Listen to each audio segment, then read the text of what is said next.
तो tin wolf के last episode में आपने देखा था कि किस तरह बॉयड की मौत हो चुकी थी और सब लोग गिल्ट में हैं और यहाँ पर काली और उसके ग्रुप ने मिलकर सब किया था, जहां पर वो डेरिक को अपने पैक में शामिल करना चाहते हैं। और वही हमने देखा डिराक जो भी है वो बहुत ज्यादा पावरफुल है और वो कहीं ना कहीं कंट्रोल करने लग रहा है लोगों को, और वो शायद अब और आने वाला है सेक्रीफाइस करने के लिए। और इस एपिसोड में देखते हैं टीन वुल्फ के सीजन 3 के एपिसोड नंबर 9 में आगे होता है क्या और कौन होगा सेक्रीफाइस। चलिए शुरू करते हैं इस एपिसोड को। शुरू करने से पहले वीडियो को जरूर लाइक करो, चैनल को करो सब्सक्राइब, और गाइस जितना ज्यादा लाइक करोगे और कमेंट करके बताओगे आपको कितना अच्छा लग रहा है, उतनी जल्दी मैं सीरीज को खत्म करके नई अमेजिंग सीरीज लाऊंगा। तो चलिए शुरू करते हैं, जहां पर हम पहले सीन देख पाते हैं रात के टाइम का स्कूल के अंदर कि कोई प्रॉब्लम है और 911 पे कॉल करके किसी ने पुलिस को बुलाया वहां। हम देखते हैं पुलिस ऑफिसर वहां पर पहुंचती है तो चेक करती है कि डैनी और कुछ बच्चे अपना म्यूजिक प्रैक्टिस करने आए थे क्योंकि स्कूल में एक सेरेमनी होने वाली है। बट हम देखते हैं साफ कर देती है पुलिस ऑफिसर कि तुम्हें यहाँ से अब जाना चाहिए, यहाँ पर कोई गड़बड़ हुई है इस वजह से हमको आना पड़ा है। हम देखते हैं सारे बच्चों को बाहर भेजने लगते हैं और यहाँ पर पुलिस ऑफिसर को अपनी डेड बॉडी दिखाई देती है जिसको देख के वो डरने लगती है और कहीं ना कहीं ये डिराक का काम था। हम देखते हैं उसको भी सेक्रीफाइस कर देते हैं और यहाँ पर हम देखते हैं इस मौत के बाद वहां पर लिडिया पहुंचती है और यहाँ पर उसने स्कॉट सबको भी बुला लिया था। बट हम देखते हैं स्टाइलिंग का क्वेश्चन था कि अब तक डेड बॉडी नहीं ढूंढी है तो उन्हें क्यों बुलाया है, और इस बार साफ कर देती है लिडिया कि वो डेड बॉडी खुद नहीं ढूंढने वाली है, उसको ट्रॉमा हो जाते हैं। और यहाँ पर स्कॉट ने उस बॉडी को देख लिया था और वहां पर अगले दिन पुलिस भी वहां पर पहुंच चुकी थी। हम देखते हैं अगले दिन स्कूल में स्टाइल इस केस पे स्टडी करना चाहता है बट उसके डैड उसको साफ मना करते हैं कि इस बार वो बीच में ना पड़े, उनमें से किसी एक की मौत हुई है और ये खतरनाक है। और तभी हम देखते हैं स्टाइल साफ करता है इसलिए वो ज्यादा इन्वॉल्व होना चाहता है क्योंकि सेक्रीफाइस है, ये नॉर्मल मर्डर नहीं है। और ऊपर से वो ऑफिसर टायरा उसकी दोस्त भी थी, उसको मैथ्स होमवर्क कराया करती थी जब वो छोटा था, जब वो अकेला बैठा रहता था पुलिस स्टेशन में आपका वेट करते हुए। बट हम देखते हैं साफ करता है स्टाइल का डैड कि उनके पास पूरी टीम है, FBI के लोग भी आ चुके हैं तो हेल्प उनके पास पूरी है, तुम सिर्फ अपने काम पे ध्यान दो, स्टडीज पे ध्यान दो और ये काम हम पे छोड़ दो। और वहां से स्टाइल को भेज देते हैं और वही हम देखते हैं एलिसन स्कूल नहीं जा रही है क्योंकि उसको थोड़ा ट्रॉमा हो रहा है, और वही उसके डैड उसे एक्सप्लेन करने का ट्राई करते हैं कि तुम्हें स्कूल जाना चाहिए, वहां पर एक सेरेमनी भी होने वाली है जिन लोगों को लॉस हुआ है उसके लिए। बट तभी साफ करती है एलिसन कि ये लॉस नहीं है, ये सेक्रीफाइस था, और वो अपने दोस्तों से भी नहीं मिलना चाहती है और वो अकेले रूम में रुकती है। बट तभी हम देखते हैं कि उसे लगता है कि उसके आसपास कोई है और तभी चाकू निकालती है और अपनी खिड़की से दूर पटक के मारती है आइजैक को, और उसको लगभग मारने वाली थी। और बट तभी हम देखते हैं आइजैक बोलता है मैं हूं, मुझे मत मारो, और मुझे सिर्फ भेजा गया तुम पे नजर रखने के लिए। और तभी समझ जाते हैं कि स्कॉट ने भेजा था कि वो एलिसन पे नजर रख सके कि उसको कोई हार्म ना हो। और वहीं पर हम देखते हैं साफ करती है एलिसन कि अपना ख्याल रख सकती है, और तभी ऐसे एक बोलता है हाँ वो तो दिख रहा है कि तुम अपना ख्याल रख सकती हो बट मुझे फिर भी भेजा था तुम्हारा ध्यान रखने के लिए। और वहीं हम देखते हैं स्कूल के अंदर दोनों ट्विंस ऐसा बिहेव कर रहे हैं जैसे कि कुछ हुआ ही नहीं है, और यहाँ पर एडन ईथन को समझाता है कि डैनी के साथ रहना बंद कर दो क्योंकि वो हमारी प्रायोरिटी नहीं रहा है, अभी हमको लिडिया को संभालना है सिर्फ, और अगर तूने उससे और रिलेशन बनाए तो शायद मैं उसको खा जाऊं पूरा। और ये कहने के बाद एडन डराता है ईथन को और चला जाता है वहां से। और वहीं पर जेनिफर क्लास लेने लग रही थी अपने इंग्लिश की, और यहाँ पर स्टाइल स्कॉट सब कोई बैठे हुए हैं, और यहाँ पर जेनिफर देख रही है कि सब ऐसा बिहेव कर रहे हैं जैसे कल बॉयड की डेथ हुई ना हो। और हम देखते हैं नॉर्मल क्लास के अंदर स्टाइल और स्कॉट बात करने लगते हैं कि एमिशनरी अगर ड्रूइड्स हैं तो हर अल्फा ग्रुप का एक ड्रूइड तो होता ही है, तो अगर मान लो मोरेल डकेलियन की एमिशनरी है तो बाकी अल्फा की एमिशनरी का क्या हुआ। और शायद ये जवाब ईथन दे सके, बट हमको उसको एडन से दूर करना पड़ेगा और एडन को दूर करना थोड़ा मुश्किल है, हमको शायद किसी की हेल्प लेनी चाहिए। और तभी दोनों पीछे देखते हैं और यहाँ पर लिडिया बोलती है अब तुम्हें क्या काम है मुझसे। और हम देखते हैं लिडिया को एक काम देते हैं जो लिडिया को बहुत ज्यादा पसंद है, एडन के साथ रोमांस करना। हम देखते हैं वो बहुत ज्यादा इंटीमेट होने लगते हैं और यहाँ पर ईथन अलग हो जाता है एडन से, जिसकी मदद से यहाँ पर स्कॉट और स्टाइल उससे बात कर सकते हैं, जहां पर ईथन साफ करता है कि वो बात नहीं करना चाहता है क्योंकि उसके पास खुद की अलग प्रायोरिटीज हैं और मैंने तुम्हारे दोस्त को मारा है और इस वजह से तुम्हें मुझसे बात नहीं करनी चाहिए। बट तभी साफ करता है स्कॉट कि मुझे पता है तूने जानबूझ के नहीं किया और तू करना नहीं चाहता है। बट तभी ईथन से बात करने लगता है मशीनरी के बारे में, और ये ड्रूइड है कौन भाई, उनसे ड्रग कैसे बनते हैं। और तभी वो साफ करता है कि हर एक पैक का एक एमिसरी तो होता ही है, जैसे कि हमारे पैक का भी था, बट अब हमारे पास सिर्फ एक ही एमिसरी है पैक वाइज, जो है मोरेल, जो डकेलियन की ड्रूइड है। और वही हम देखते हैं कोर्ट समझ जाता है कि मतलब हर पैक के खत्म होने के साथ उसके एमिसरी को भी मार दिया जाता है और इसी वजह से ड्रैग हो सकती है कोई और नहीं, मोरेल खुद। और ये सोचते हुए बात करने लगते हैं उससे। और वहीं पर लिडिया और एडन बहुत ज्यादा रोमांटिक होते हैं, जहां पर एडन को डाउट है कि मेरे साथ क्यों है, और वैसे भी मैंने इसके दोस्त को मारा है। बट हम देखते हैं दोनों रोमांटिक होने लगते हैं और तभी एक सिंबल बनता है, जहां पर सिंबल को देखकर बाहर जाने लगता है एडन लड़ने के लिए, क्योंकि वो रिवेंज का सिंबल था और उसे लगता है कि यहाँ पर उससे डायरेक्ट लड़ने के लिए आया है। बट यहाँ पर डायरेक्ट नहीं था, बल्कि कोरा आ चुकी थी उसे लड़ने के लिए। बट वो कोरा का हाल बुरा कर देता है और यहाँ पर उसे भी चोट लगती है। और वहां पर बताने लग रहा था ईथन स्टाइल और स्कॉट को कि वो कोई अल्फा नहीं था अपने पैक के, वो सिर्फ ओमेगा थे जो बीटा से भी नीचे होते हैं। उनकी रिस्पेक्ट नहीं थी कोई ग्रुप में और उनको कोई फॉलो नहीं करता था। बट डकेलियन ने उन्हें हेल्प किया उनके बुरे अल्फा को मरवाने के लिए और उनके सारे मेंबर्स को मरवाने के लिए, जिससे कि वो अल्फा बन सके और पावर को एब्जॉर्ब कर सके, और जिसकी मदद से आज वो इतने स्ट्रांग बन पाए हैं और डकेलियन को बहुत कुछ ओ करते हैं। बट तभी हम देखते हैं ईथन को दर्द होने लगता है और समझता है कि उसके भाई की हालत खराब है, और वहां पर जाके रोकते हैं वो एडन को मिलके, जहां पर कोरा को बहुत ज्यादा लग चुकी थी। बट उसने लड़ना जरूरी समझा क्योंकि बदला लेना चाहती थी बॉयड का। और वही हम देखते हैं कोरा बहुत ज्यादा गुस्सा है कि कुछ नहीं कर रहा है स्कॉट और उसकी टीम बॉयड की डेथ पे। बट तभी साफ करता है स्कॉट क्यों कोई ट्राई कर रहा है, और वहीं पर कोरा ने अटैक करना जरूरी समझा। बट उसकी हालत बहुत ज्यादा खराब है, तो यहाँ पर स्टाइल उसे घर छोड़ने के लिए जाता है। और वही हम देख पाते हैं ब्रेक मिलने पे जेनिफर सीधा मिलने जाती है डेरिक से, और हम देखते हैं डेरिक से मिलने के बाद बहुत ज्यादा सेफ फील करती है और बोलती है कि यहाँ पर ट्विन घूमने लग रहे हैं स्कूल में जैसे कि उनने कुछ किया ही नहीं है। और यहाँ पर डेरिक साफ करता है कि वो उसे हार्म नहीं करेंगे बिल्कुल भी। और यहाँ पर दोनों बहुत ज्यादा रोमांटिक होने लगते हैं, और रोमांटिक होने के टाइम पे यहाँ पर जेनिफर को वापस जाना था क्योंकि क्लास लेनी है। और वहां पर हम देखते हैं लव बर्ड्स बन चुके हैं और शायद डेरिक फिर से किसी के प्यार में है बहुत लंबे टाइम बाद। और वही हम देखते हैं स्कॉट सीधा मोरेल के पास पहुंचता है और बोलता है कि मुझे काउंसलिंग की जरूरत है। काउंसलिंग तो बहाना था, उससे पूछना चाहता है कि ये मर्डर क्यों करने लग रही है वो। बट हम देखते हैं मोरेल साफ करती है कि उसने कोई भी मर्डर नहीं किया है। तो उसकी दिल की धड़कन देख लो, वो झूठ नहीं बोल रही है, ना धड़कन ऊपर जा रही है ना नीचे जा रही है, वो सच बोलने लग रही है। और वो साफ करती है कि वो डकेलियन के पैक की सिर्फ एमिसरी है, और वही रीजन है कि अब तक डकेलियन के पैक ने उसको और उसके दोस्तों को खत्म नहीं किया है। और तभी स्कॉट पूछना चाहता है कि क्या चाहता है डकेलियन, और तभी मोरेल साफ करती है कि वो तुझे चाहता है, एक ट्रू अल्फा को। मुझे पता है कि तू ट्रू अल्फा बन सकता है, और ये बात डकेलियन को भी पता है। वो चाहता है कि तू उसका पैक ज्वाइन करे। वो अलग अलग अमेजिंग अल्फा को कलेक्ट कर रहा है अपनी टीम के लिए, और वो तुझे भी चाहता है अपनी टीम के अंदर। और वही हम देखते हैं स्कॉट बोलता है ऐसा बिल्कुल नहीं होने वाला है, और उसके कुछ और प्लान्स भी हो सकते हैं। और तभी मोरेल बोलती है तुम्हारे पास सिर्फ 2 ऑप्शन होने वाले हैं, या तो तुम उसका पैक ज्वाइन करो या वो तुम्हें कातिल बना देगा और तुम कुछ नहीं कर पाओगे। और तुम सोच रहे हो कि तुम ज्यादा सोच सकते हो, बट ऐसा नहीं है। डकेलियन तुमसे 10 कदम ज्यादा आगे है और तुम्हें कुछ सोच समझ के करना होगा। और ये छोटे मोटे साइड में सेक्रीफाइस पे बिल्कुल ध्यान नहीं देता डकेलियन, उसके प्लान कुछ ज्यादा ही बड़े हैं। और यहाँ से जाने लगता है कोर्ट, और उसको पता चल चुका था कि मोरेल उनके खिलाफ नहीं है, बट वो एमिसरी बन चुकी है उस अल्फा पैक की, और कहीं ना कहीं उसी के रीजन की वजह से अब तक जिंदा है। और उनको इन्फॉर्मेशन देती है कि स्कॉट को अब कुछ करना पड़ेगा वरना उसकी हार निश्चित है। और वही हम देखते हैं स्कूल के अंदर उनके history teacher mister Westover prepare कर रहे थे अपनी अगली क्लास के लिए।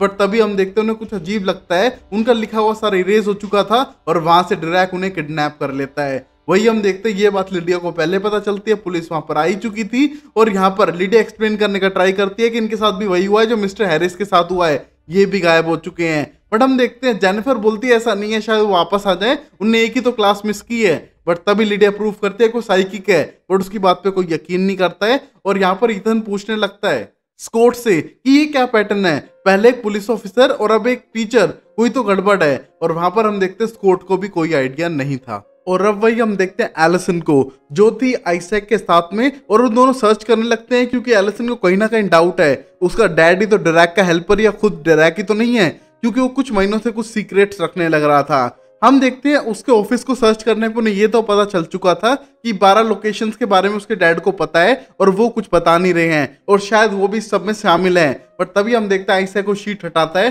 और नीचे एक सिंबल दिखाई देता है जो ओल्ड ग्रीक मिथोलॉजी का था। वही हम देखते हैं उसके ऊपर नाम लिखे हुए थे, जैसे कि हीलर्स, फिलोसोफर्स, वर्जिन्स, वॉरियर्स और गार्डियंस। जैसे कि हीलर्स जो डॉक्टर्स थे, फिलोसोफर टीचर्स थे, वर्जिन्स जो वर्जिन्स थे, और वॉरियर्स जो पुलिस में थे। इन सब लोगों की किडनैप और सैक्रिफाइस से डेथ होने लग रही है, तो शायद इसका कोई लेना देना है और कहीं ना कहीं उसके डैड ही एक मर्डरर है। और ये सोच के एलिसन टेंस्ड होने लगती है और सीधा फोन करती है स्टाइल्स को बताने के लिए कि उसके डैड को सब सच बता दे तो ज्यादा बेटर है, अब टाइम आ चुका है। वही हम देखते हैं बहुत ज्यादा टेंस था इस टाइम पे स्टाइल, क्योंकि वो बताना नहीं चाहता है, बट उसके साथ अभी कोरा है और शायद वो उसे हेल्प कर दे। हम देखते हैं वो सीधा जाते हैं अपने डैड को लेकर अपने घर पे बातचीत करने के लिए, जहां पर स्टाइल को समझ नहीं आता है कि अपने डैड को कैसे एक्सप्लेन कर इन सब के बारे में। तो उस चेस बोर्ड निकालता है, क्योंकि उसके डैड को चेस खेलना पसंद है, तो शायद वो समझ सके। और वो सबके बारे में बताता है कि वेयरवुल्फ कौन कौन थे और कैनमा कौन था, हंटर्स कौन है। और वही हम देखते हैं उसके डैड को लगता है कि इसका लड़का पागल हो चुका है पूरी तरह से, ये सब सोच सोच के। और वही स्टाइल अपना पूरा ट्राई कर रहा था, बट उसके डैड नहीं समझ रहे हैं। और यहाँ पर स्टाइल बोलता है कि ड्रैक जो ये सारे मर्डर कर रहा है, सेक्रीफाइस करने लग रहा है ना, वो एक एमिसरी ही था, बट उसको मार दिया उन्हीं के अल्फा के पैक ने, और इसकी वजह से वो पावर गेन करने के लिए ये सब करने लग रहा है, हमें ऐसा लगता है, पक्का श्योर नहीं है। और ये सारी बकवास बातें सुन के स्टाइल का डैड वहां से जाने लगता है। और यहाँ पर स्टाइल को लगता है कि उसे कुछ करना चाहिए और बोलता है कोरा को अपनी वेयरवुल्फ फॉर्म दिखाओ। कोरा खड़ी होती है और बेहोश हो जाती है। और ये देख के स्टाइल को लगता है इसको क्या हो गया, और वहां पर एम्बुलेंस बुलाते हैं और उसको लेके जाते हैं हॉस्पिटल में, जैसे कि कोरा की तबीयत बहुत ज्यादा खराब होने लग रही थी। और वहीं स्टाइल के डैड को उस पर बिल्कुल भी यकीन नहीं है और उसे डांट देता है पब्लिकली कि ये सब बकवास बंद करो, मेरे पास और भी काम है। और ये सब सोच के स्टाइल बहुत ज्यादा इमोशनल हो जाता है और बोलता है कि अगर मॉम होती डैड तो शायद वो मेरे पे यकीन करती। और यहाँ से इमोशनल स्टाइल वहां से चला जाता है। और यहाँ पर उसके डैड को लगता है कि उसे थोड़ी रिसर्च तो करनी चाहिए कि उसका बेटा कह रहा है तो शायद इसमें कोई सच्चाई भी हो। और वहां पर जाता है हॉस्पिटल में सीधा मेलिसा के पास में एक दो इन्फॉर्मेशन निकालने के लिए। और वही हम देखते हैं एलिसन को, जिसको लगता है कि शायद उसके फादर ही ड्रैक हैं। क्यों ना हो भाई, वाइफ मर चुकी है, बाप एक तरह से संकी हो चुका है, बेटी वेयरवुल्फ के साथ घूम रही है, तो शायद यही संकी हो गया हो और मारना शुरू कर दिया हो सेक्रीफाइस के नाम पे। और यहाँ पर एलिसन को लगता था, क्योंकि उसके फादर के पास सारे प्रूफ थे। हम देखते हैं अपने फादर की लोकेशन का पीछा करते हुए एक लोकेशन पे जाती है, जहां पर उसे लगता है कि अगला शिकार होने वाला वेस्ट ओवर वहीं पर मिलेगा, जो उनका हिस्ट्री टीचर था। हम देखते हैं वहां पर पहुंचती है और यहाँ पर डरा हुआ था उसके साथ जाने वाला आइजैक, बट वो बोलती है आइजैक से कि अगर मेरे फादर को मारना होता तो तुम्हें अब तक मार चुके होते, और उनने तुम्हें नहीं मारा है। और हम देखते हैं दोनों आगे बढ़ने लगते हैं अपने हथियार लेकर, बट तभी पता चलता है कि उसके फादर ड्रैक नहीं है, अभी भी मिस्टर आर्जेंट सही सलामत है और दिमाग से बिल्कुल सही है। हम देखते हैं उस टाइम पे अटैक करने लगते हैं ड्रैक पे, जो वहां पर आ चुका था, और अपने इविल फेस के साथ मारने की कोशिश करता है मिस्टर वेस्टओवर को। एलिसन और आइजैक पहुंच चुके थे उन्हें सेव करने के लिए, और वहीं पर मिस्टर आर्जेंट गोलियां मारने लग रहे हैं बार बार ड्रैक को, बट हम देखते हैं एक भी गोली ढंग से लग नहीं पाती है, क्योंकि वहां से गायब हो रहा था। और यहाँ पर मिस्टर आर्जेंट पूरी तरह से सेव करने का ट्राई करते हैं इस लोकेशन को, क्योंकि उनकी पागल बेटी भी यहाँ पर आ चुकी है। बट हम देखते हैं उसकी बेटी सिर्फ इसी डाउट में आई थी, क्योंकि उसे लगता था कि शायद उसके फादर ही ड्रैक नहीं है या फिर सेक्रीफाइस कर रहे हैं। बट तभी हम देखते हैं उनके जाने के बाद वो वेस्टरोड को बचाने का ट्राई करते हैं, बट उनके हिस्ट्री टीचर मर चुके थे। और तभी आइजैक को समझ आता है ये गार्डियंस को पीछा नहीं कर रहे हैं, बल्कि फिलोसोफर का पीछा कर रहे हैं। और तभी ये बात स्कॉट को पता चलती है और स्कॉट बताता है स्टाइल्स को, और तभी स्टाइल कंफर्म करता है जो टेरा पुलिस ऑफिसर थी वो एक टाइम पे स्कूल टीचर हुआ करती थी, तो मतलब ये फिलोसोफर का पीछा कर रहे हैं, और अब हम हर टीचर को कैसे बचाएंगे। बट तभी स्कॉट बोलता है डोंट वरी, हमें उनके घर नहीं जाना पड़ेगा, क्योंकि सारे टीचर मेमोरियल के लिए यहाँ स्कूल में ही जुड़े हुए हैं, तो उनको बचाना आसान होगा, सब लोग यहाँ पर आ जाओ। एक फिलोसोफर को तो बचाना ही पड़ेगा, जो अगला टारगेट है ड्रैक का। और वहीं मिस्टर आर्जेंट गुस्सा करने लगते हैं एलिसन पे कि अगर वो बीच में नहीं आती तो शायद जो ड्रैक को खत्म कर देते और पकड़ लेते। बट तभी हम देखते हैं सबसे ज्यादा गुस्सा एलिसन थी कि उसके डैड इतना सब झूठ क्यों बोल रहे हैं उससे, और 2 महीनों से सब प्लान कर रहे थे तो क्यों नहीं बताया। और वही हम देखते हैं मिस्टर आर्जेंट गुस्सा थे कि एलिसन भी तो बहुत कुछ नहीं बता रही है और लड़ाई का हिस्सा रही थी वो सब। बट हम देखते हैं इस मोमेंट पर आइजैक बोलता है तुम दोनों अपने पर्सनल मामले बाद में सुलझाना, हमें एक टीचर की जान बचानी है और वहां पर मेमोरियल में हमको भी जाना होगा। और हम देखते हैं तीनों वहां से निकल पड़ते हैं। और यहाँ पर डैनी उस म्यूजिक बैंड का हिस्सा था जहां पर ईथन उसे चीयर अप करने के लिए आया है और उसकी टाई लगाने लगता है और बोलता है कि अगर कोई भी गड़बड़ दिखे यहाँ पर तो सीधा तुम मेरे पास आना और मेरे आवाज मारना, मैं तुम्हारी हेल्प के लिए आ जाऊंगा। और कहीं ना कहीं ईथन डैनी से बहुत ज्यादा प्यार करता था, और जो बात एडन को बिल्कुल पसंद नहीं थी और दूर से गुस्से में चीज को देख रहा था। बट तब तक वहां पर स्कॉट पहुंच चुका था और सब जगह यहाँ पर स्कॉट निगरानी रख रहा था, और वहां पर उसे डाउट था कि कोई तो गड़बड़ होगी। बट तभी हम देखते हैं वहां पर लिडिया आ जाती है, और तभी स्कॉट को लगता था कि वो तो घर जाने वाली थी ना। बट तभी लिडिया साफ करती है कि उसका मन कह रहा है कि उसको यहाँ पर रुकना चाहिए।